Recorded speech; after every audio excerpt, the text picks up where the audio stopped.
খাবেন নাকি বিরিয়ানি?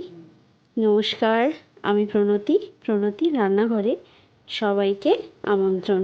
তাহলে চলুন দেখে নিই বিরিয়ানিটা কীভাবে বানানো যায়। এখানে আমি 6টা বড় সাইজের আলু কেটে অর্ধেক করে রেখেছিলাম, 1 কেজি চাল আর ওই 1 কেজি মুরগির মাংস ছিল, দেশি মুরগির মাংস। যেহেতু দেশি মুরগির মাংস ছিল তাই মাংসটাকে আমি প্রেসারে দিয়ে 4টে সিটি দিয়ে নিয়েছিলাম, আলুটাও তাই করেছিলাম, একটু সিদ্ধ করে নিয়েছিলাম। আর 7টা থেকে 8টা বড় সাইজের পেঁয়াজ নিয়ে টুকরো টুকরো করে কেটে নিয়েছিলাম। তা পেঁয়াজটা কেটে একটা বাটিতে ঢেলে নিলাম। আর 50 গ্রাম মতো আদা আর 2টো বড় সাইজের রসুন, সেটাকেও ছাড়িয়ে বেশ ভালো ভালো টুকরো টুকরো করে কুচিতে করে নিলাম। আর মিক্সিতে বাটতে সুবিধা হবে। আর যেহেতু ঘরে টমেটোটা ছিল না, তাই একটা বাটিতে 100 গ্রাম মতো টক দই নিয়ে ভালো করে ফেটিয়ে রাখলাম, নইলে ফেটে যায় তরকারির মধ্যে দিলে। আর এই যে আমাদের বাড়ির হোম মিনিস্টার আজকে আমাকে একটু হেল্প করে দিচ্ছে, আদা রসুনটা পেস্ট করে দিচ্ছে, সাহায্য হয় বলে। কাজের মাঝখানে কেউ একটু সাহায্য করলে বেশ ভালোই লাগে। সাদা তেল দিয়েই করব। ভালোই মোটামুটি একটু তেল দিলাম বেশি করেই, আলুটা যাতে ভাজা ভাজা হয় লাল লাল করে। সেদ্ধ করা আলুটাকে ভেজে তুলে নিলাম। তেলটা আর বদলাবো না, ওই তেলের মধ্যেই মাংসটা রান্না করব। তেলের মধ্যে একটু তেজপাতা দিলাম, একটু চিনি দিয়েছিলাম, কালারটাও ভালো আসে।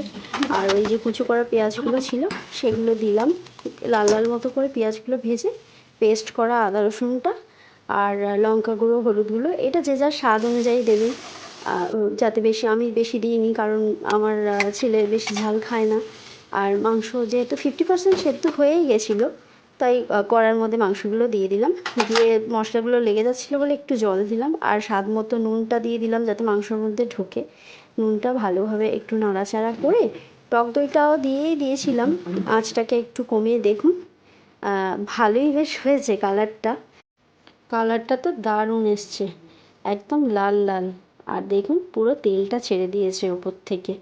বাহ, বেশ ভালোই হয়েছে, মনে হয় ভালোই হবে। আর একটু গরম মশলা দিতে হবে, এই যে সানরাইজের গরম মশলা। নামানোর আগে একটু গরম মশলা দিয়ে মাংসটাকে নামিয়ে নিলাম। আর যেহেতু অনেক দেরি হয়ে গেছে তাই আমি ভাতটা উনুনেই করে নেব।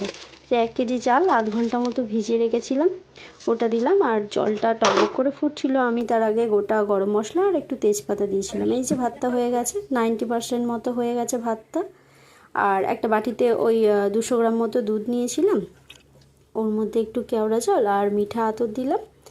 আর যেহেতু আমি শুধু ঘি দিয়ে বানাবো না, তাই কড়াইতে একটু সাদা তেল গরম করে তার মধ্যে ঘিটা অল্প, মোটামুটি 50 গ্রাম মতো ঘি দিলাম।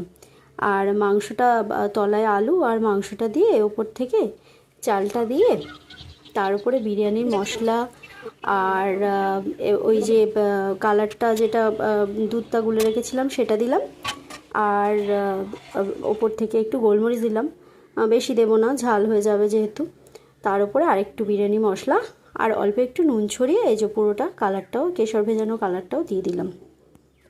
হয়ে গেল ব্যাস। ভেবেছিলাম উনুনে চাপাবো কিন্তু দেরি হয়ে যাবে, আর চাপাবো না, গ্যাসের মধ্যেই বসিয়ে দিলাম। ওই 40 মিনিট মতো ভাপে দিয়েছিলাম, দেখুন সুন্দর হয়েছে। তাহলে হয়ে গেল চটপট করে বিরিয়ানিটা। খুব খেতে সুন্দরই হবে, দেশি মাংস দিয়ে দেশি বিরিয়ানি। যাই হোক, খুব ভালো হবে খেতে। আপনারাও বাড়িতে বানিয়ে দেখুন, আর ভালো লাগলে অবশ্যই লাইক, কমেন্ট আর সাবস্ক্রাইব করবেন। ভালো থাকবেন, টাটা।